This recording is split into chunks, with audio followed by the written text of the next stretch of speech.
Hello everyone, welcome to my channel. Please subscribe and keep watching more details. Ridge walks out on a sobbing Brooke and Remy doctors Electra's photo. Today on The Bold and the Beautiful, Ridge refuses to live on the same property as Hope, Electra, and will find out about the coup, and Remy plots to keep Electra from Will. All products and services featured are independently chosen by editors. However, may receive a commission on orders placed through its retail links, and the retailer may receive certain auditable data for accounting purposes. At Brooke's place, Ridge tells her that Hope is out of control. There's something wrong with her. She went after Thomas and Finn, and now she's pushed Carter to steal the company. Once this is over, Hope will never walk through the doors of Forrester Creations again. Brooke rails at him to stop demonizing her daughter and be objective. Try to understand why they felt they needed to take the reins. Ridge can't believe she has the audacity to defend Carter and Hope. Ridge takes her hand and asks her if she doesn't see what's happened to his family. Brooke doesn't agree with Hope and Carter's approach, but their words ring true. The Logans have been treated like peasants for decades. She tells him how important Hope for the future and her lingerie line are to the company. They never got the professional respect they deserve. Ridge reminds her that he just did a big relaunch for her line. Carter and Hope stole their company and she's siding with them. Carter stole this because her daughter's in his ear. She attacked his family, and stole his company. It's not going to go unpunished, you know that. Brooke asks if she expects her to ground her or send her to her room. Ridge wants her gone. I'm not going to live on this property with Hope. It's not going to happen. At Forrester, Hope and Carter enthuse over taking control of the company. Hope thinks they should get the paperwork framed. They kiss as she sits on his lap in the office chair. Electra and Will arrive and she asks, "So you guys are in charge now?" Carter explains they had to do what was best for the company. Will congratulates them as they explain they're reinstating Hope for the future. Electra asks if Ridge and Steffy are just gone. Hope says they're not sure, but assures her the jewelry line won't be affected. Electra says this feels weird, being a Forrester, Steffy was always so nice to me. At the Cliff House, Taylor's dismayed when Steffy tells her that Carter's coup went ahead. Steffy thinks he took advantage of a loophole to get to the top and Hope lured him up there. They can't believe this is the new reality. Steffy says it's all because of Hope manipulating Carter.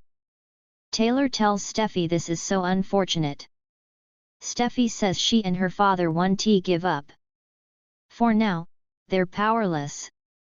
In his darkened room, Remy alters the photo of Electra he's looking at as he flashes to being asked to leave Forrester. He remembers the past, when Electra cried to him about someone altering her photos to make it look as though she was naked. He was the one who comforted her. In the present, Remy cries, "I'll always be there for you, Electra. LA's changing you. I'm not going to let that happen." Suddenly, the laptop dings. Electra's photo now shows her in purple lingerie. He says, "Sorry I'm doing this to you again, but I can't lose you to Will." In the Forrester salon, Electra wonders to Will if this is still called Forrester Creations. He thinks the change is crazy, but reassures her about the jewelry line. Electra's worried about Remy. He's a good and trusted friend and she's concerned that his feelings were hurt. Will says she wasn't rude to him. He must understand why she couldn't hang out. Don't worry about Remy. He teases that she should be worrying about him. They kiss. In the main office, Hope gushes that Carter risked everything for them. "Just know it will not be in vain. You deserve this, Carter." Hope tells him this is his office now, you know you can do anything you want. He asks, anything she says he could redecorate or put up a big portrait of himself. Locking the door, Hope smiles, "It's all yours." At Brooke's place, Ridge tells her he can't stay on this property with Hope. She uses people to get what she wants. Liam, Thomas, Finn, now it's Carter. If that's not the truth, what is it? Is she just a worthless slut? What is she? Brooke gawps. What a slut, like her mother. She recalls that his mother would call her the slut from the valley.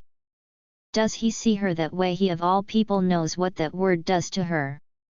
How could he degrade her daughter to that word after all she's done in the business, after how she's been as a mother, and stepped up to raise Douglas because Thomas was so unstable? She can barely even look at Ridge. "Who are you?" Ridge counters. "Who are you? You're defending someone who broke me. You should be defending me. I'm not staying here with Hope." Brooke 1t kick Hope and Beth out of their own house. Ridge grunts, "Then I'm gone. I don't want to fight with you anymore. I love you too much." With that, he exits. Brooke sobs and hits the chair. Ridge arrives at the Cliff house and Steffy asks what he's doing there. They agree it was a horrible day and they have a lot to talk about. Ridge says he told Brooke that Hope is to blame and she's still defending her. It was quite a fight. Taylor emerges from the other room as Ridge says he refused to live on the same property as Hope and left Brooke. Steffy knows he's hurting, but it's the Logans who caused it. Hope only cares about herself and her mother is enabling that. Brooke doesn't have his back. "Why don't you stay here right now with us? We truly love you and care about you." She pulls her dad into a hug. Taylor joins them. Ridge walks out on a sobbing Brooke and Remy doctors Electra's photo. The heavy rain hammered against the glass windows of the small, cozy living room, yet no amount of natural sound could drown out the deafening silence that had descended over the room. Brooke Logan sat on the edge of the couch, her hands trembling as she clutched a crumpled tissue in her palm. Her face was streaked with tears, mascara having long since smudged down her cheeks. Across from her, Ridge Forrester stood frozen in the doorway, his eyes dark with emotion, his body stiff with unresolved anger.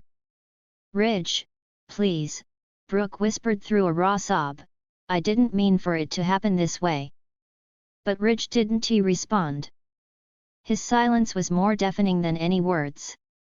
He simply stood there, staring at her, his jaw clenched in frustration. It wasn't just anger at the situation. It was something deeper, something far more painful. The betrayal, the lies, the years of promises shattered. He had tried so hard to forgive her before, but this time, he couldn't find it within himself to do it again. "How could you?" Brooke Ridge finally spoke, his voice trembling with a mix of sorrow and disbelief. "How could you betray me like this? Again?" Brooke's chest heaved with the weight of her emotions. She wanted to explain, to make him understand that this wasn't what it seemed, that there were circumstances, misunderstandings she had hoped would clear themselves. But she knew it wouldn't matter. Not now. Not after everything they had been through. I never meant for this to happen, Ridge.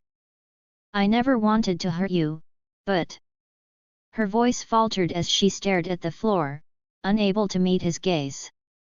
Ridge's eyes narrowed, a mixture of confusion and hurt clouding his expression. He turned away from her, the distance between them widening, both emotionally and physically. "I'm done," he said simply, his voice low but firm, filled with finality. The words struck her like a physical blow. She gasped, reaching out, her hand trembling in the air as though trying to stop him from walking out, to make him stay. But Ridge didn't falter. He didn't turn back. He walked out of the room, out of the house, and out of her life, at least for now. Brooke collapsed into the couch, her sobs echoing in the empty room. She had known it was coming. She had feared it, anticipated it, but nothing had prepared her for the sharp, soul-crushing sting of his departure. He was gone. For good, perhaps. Meanwhile, across town, in a dimly lit room filled with the soft buzz of machinery, Remy Marshall stood hunched over a desk, his fingers moving swiftly over his laptop. The glow of the screen illuminated his face in the otherwise darkened room. His eyes darted from the image on the screen to the original photograph in his hand. It was Electra Forrester's wedding photo, the one she had sent out to friends and family in an attempt to show the world her perfect life with her now husband, Xander. But Remy knew the truth. He knew the secret that Electra had tried so hard to hide. "Let us make a few changes, shall we?" Remy muttered to himself, his fingers working meticulously to edit the image, pulling and stretching the colors, tweaking shadows and light. It was more than just the aesthetic that needed fixing. It was the story. The perfect life Electra had wanted to portray to the world needed to be rewritten, corrected in ways that only he knew how. He zoomed in on the image, focusing on the small details: the awkward hand placement, the forced smile on Xander's face, the faint hint of uncertainty in Electra's eyes. These were the cracks in the facade, and Remy was determined to smooth them over.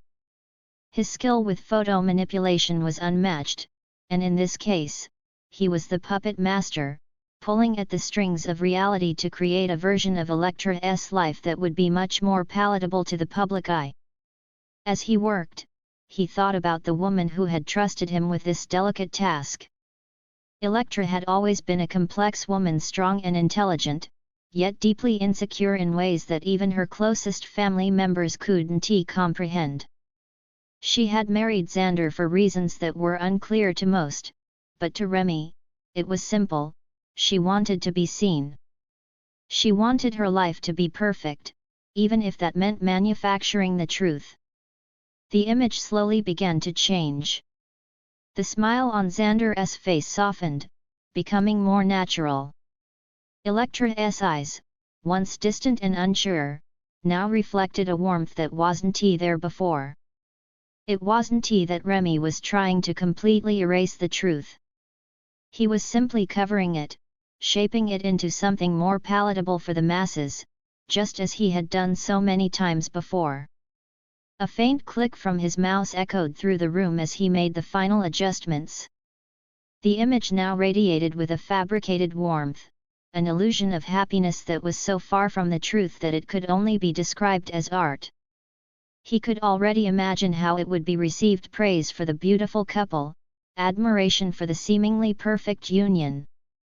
Electra would be pleased, Remy thought, as he leaned back in his chair with a satisfied sigh. But as he admired his work, a nagging thought tugged at the back of his mind. Was it all worth it? The deception, the manipulation, the constant reshaping of reality to suit someone else's desires. He had never been one to question his work, but something about this felt different. Maybe it was the way Electra had looked at him when she asked him to help. There was a desperation in her eyes, something unspoken, and that unsettled him more than he cared to admit. Back at Brooke's house, the doorbell rang. Brooke wiped her eyes, trying to collect herself before answering. She opened the door to reveal her daughter, Hope, standing on the doorstep, her face full of concern. "Mom, are you okay?" Hope asked softly, stepping into the house and embracing her mother. Brooke shook her head, tears welling up in her eyes once again. "I never meant for this to happen, Hope. I don't know how it all went so wrong."